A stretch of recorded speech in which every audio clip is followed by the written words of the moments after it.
It's been 7 days since I ran the Melbourne Marathon. Many of you have been waiting and asking for when the race recap video will be out.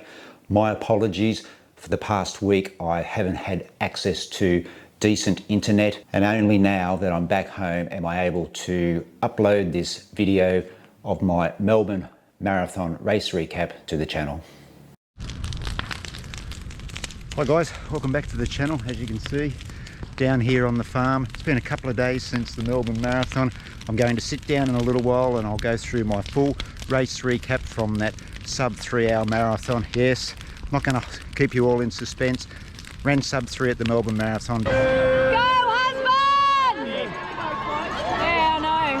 He looks like shit though. Sorry, language. I'll go for fun. Go, husband!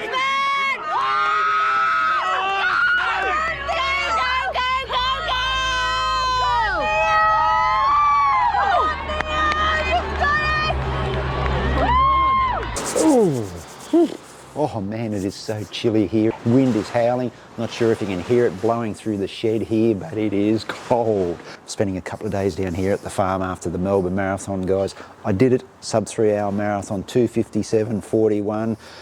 I'm over the moon, so happy. I can't begin to portray my emotions. I had a lot of ups and downs in this training block, but to tick off that sub-3 hour marathon, age 56, 5 years since my last sub-3 hour marathon, and in that time I've had some ups and I've had some downs. So the breakdown for the marathon, first half 87.39, the back half 90.02. So as you can see, I did slow down there quite a bit, and that slowdown really occurred in the last 12 kilometres, coming back through the more hilly section, plus also running into the half marathon competitors as well, which did cause a little bit of a traffic jam in that last 10 kilometres. Now, everything pretty much went to plan on race day. I did plan to take 3 gels during the run at 11, 24 and 34 kilometres. I got the first 2 gels down. I knew I would always struggle with the third gel. I just didn't feel like taking it. In hindsight, I really should have tried to get that third gel down, because I did struggle over the last 5 to 8 kilometres.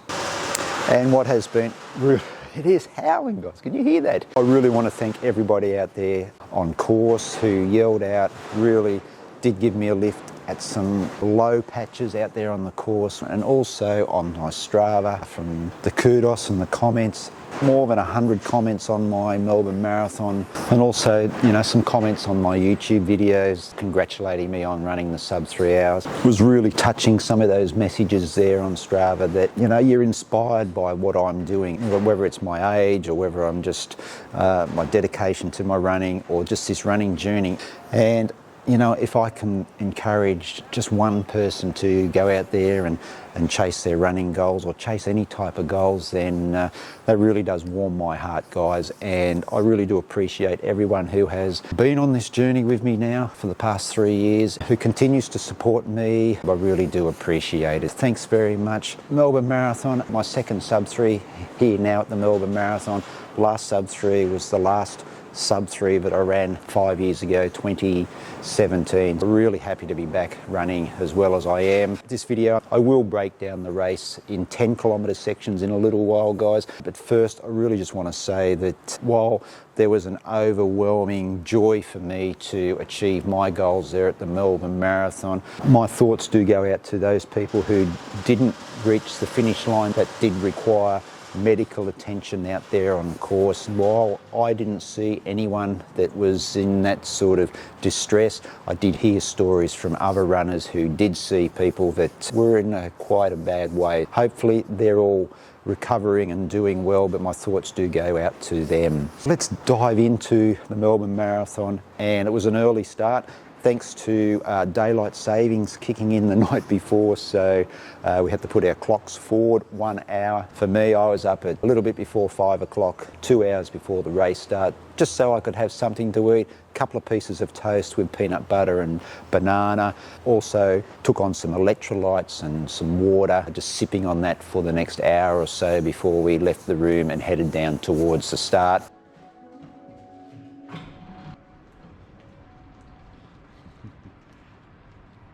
Here we go, race day, Melbourne Marathon.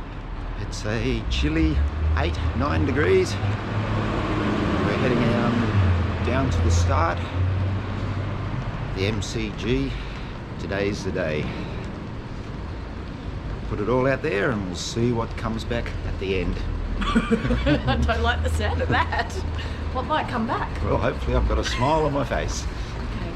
And I crossed the finish line inside the MCG a little bit later on this morning. Well, hopefully a little bit later on this morning. Just going to pick up Matt on the way down. We'll probably run together for a while early on in the race, see what happens after that.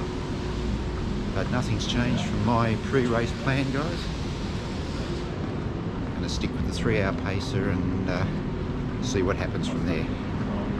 Alright, not going to carry the GoPro today, guys, just one less thing to have to worry about when I'm out there running. Got 4 gels on board, feeling good. How you feeling? Great. I'm only doing the 10.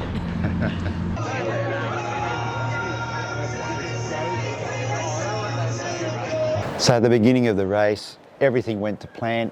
If you watched the last video, guys, you'll know that I wanted to park myself with the 3-hour pacing group at the start, just sit at the back and click off the Ks. I got myself into a perfect position at the start. I was right behind the 3-hour pacers. The gun went off, they took off the 3-hour pacers, and it just got chaotic. Runners came from everywhere. We had some runners that started on the other side of the medium strip, which joined in after about a couple of 100 metres. The 3-hour pacers just disappeared up the road. I think we'd gone about a kilometre. My first kilometre was around about 4:24, I think. I'm going to put all the splits up here on the screen as I go through the race. The 3-hour pacing group was gone. They were already probably 50, 80 metres down the road. That last video about my plan, how I was going to run the race, my key word was patience. Not like the Gold Coast Marathon where I chased the 3-hour group early on. This time I thought, no, I'm going to stick to my race plan. I'm going to be patient. I'm going to let them go and I'll just get into my rhythm. That 3-hour pacing group, they were hot. They were gone. Heading down towards the first 5 kilometre split, they were way in front. They were probably 100 metres in front. I think after about 3 kilometres, I had Alan from New Zealand ran up beside me, one of the viewers here on the channel and a great supporter of the channel.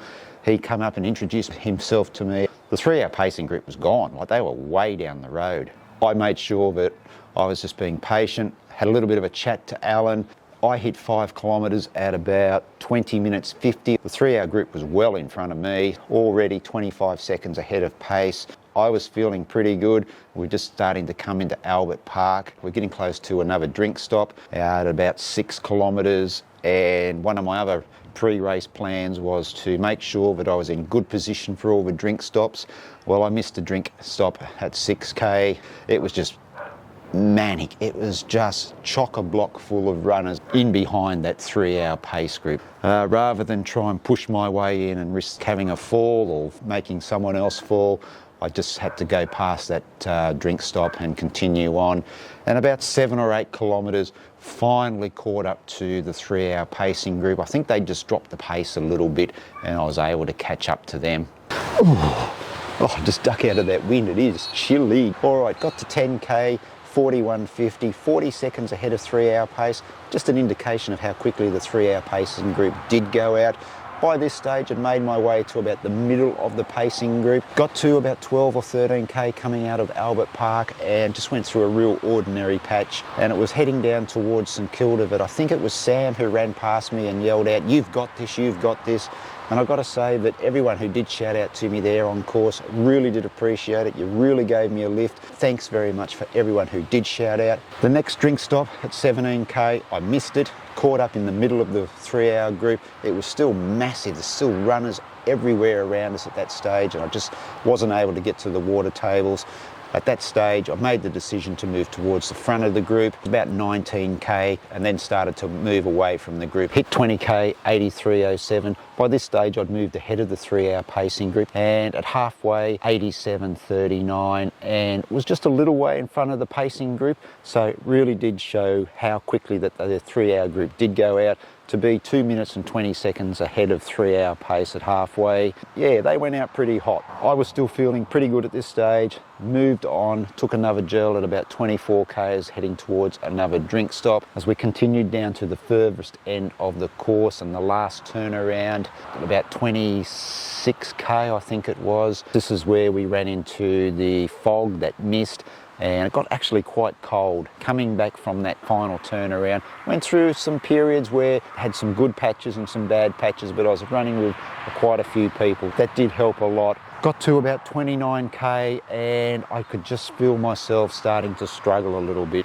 and I knew that there was a hill coming up towards 30k that took us back up St Kilda Road, heading back towards the MCG. That hill around that 30k was pretty tough. Hit 30 kilometres, 2 hours 4:57. It's 2 minutes 33 seconds ahead of 3-hour pace. It was the real struggle town at this stage. Slowest kilometre of the race, about 4 minutes 20. The doubts did start to creep in. But once I cleared that hill, still had some people around me as well, which I was very thankful for. Got back into a nice rhythm again, running around the 4:10, and then just kept clicking off and clicking off. We ran into the half marathoners there as they came back out of Albert Park, got quite busy. Then we were separated again from the half marathoners as we were heading back towards the MCG. Around about 35 kilometres, I think it was, we joined into the half marathoners again, and it was absolutely manic. There was just runners everywhere. I was weaving in and out of runners trying to find some clear path. Now that went for about 2 kilometres, and then we branched off again from the half marathon as we ran through the tan, and this was the hilly section, and this is where it got really tough. I think there was a kilometre in there. It was about 4 minutes 30. We were running up some not big hills, but just enough to really slow the pace. Struggled through the tan. Once I got to the top end of the tan, around about 37 kilometres, we started to go downhill again. Was able to maintain a consistent pace until there. Came back out of the tan, joined up with the half marathoners again at about 39.5 kilometres, running back towards Flinders Station and back towards the CBD. It just got crazy. There was just runners everywhere. I'm weaving in and out of runners, trying to find a clear path. You know, you've got marathoners at my pace running 4:10s, and we're running into the back of the half marathoners who are at 2 hours and 2 hours 10 pace. So you can just imagine how busy it was at that stage. Yeah, the run towards 40 kilometres. I didn't have my wits about me at that stage. I'm trying to pick the best path as possible through this just maze of runners. Yeah, it got quite hectic, I can tell you. The 5k between 30 and 35k was a 21:30, and then got really busy with the half marathoners there. Between 35 and 40k, blew out to a 21:50. Lost about 20 seconds there, went through the 40k mark in 2:48.18. At that stage, pretty much knew that I had 3 hours in the bag, but just negotiating my way through the half marathoners from 40k through to the finish line there at the MCG. They did split us up as we entered the MCG, so the marathoners had their own finishing chute, but it was just crazy running through the half marathoners, and it wasn't the half marathoners' fault. I have no problem with them at all. They've paid their money, they're running their race just like I was in the marathon. But the organisers really need to have a good look at themselves about how they structure the races next year, because having marathoners running through at 40 kilometres, coming into the back of slower paced half marathoners, it's just going to be carnage. And you know, it probably cost me 30 to 40 seconds from that 40 kilometre mark to the finish, just weaving in and out of runners. So organisers of the Melbourne Marathon Festival, have a look at that, because that just doesn't work, and I'm really surprised that more people didn't come to grief in that last 2.5 kilometres where marathon runners are trying to push their way through the half marathoners, you know, trying to maintain their pace, running past runners in the half marathon, which we're doing at a slower pace. But the marathon runners shouldn't have to put up with, you know, having to negotiate a path through slower runners at that stage of the race, because you're not thinking straight.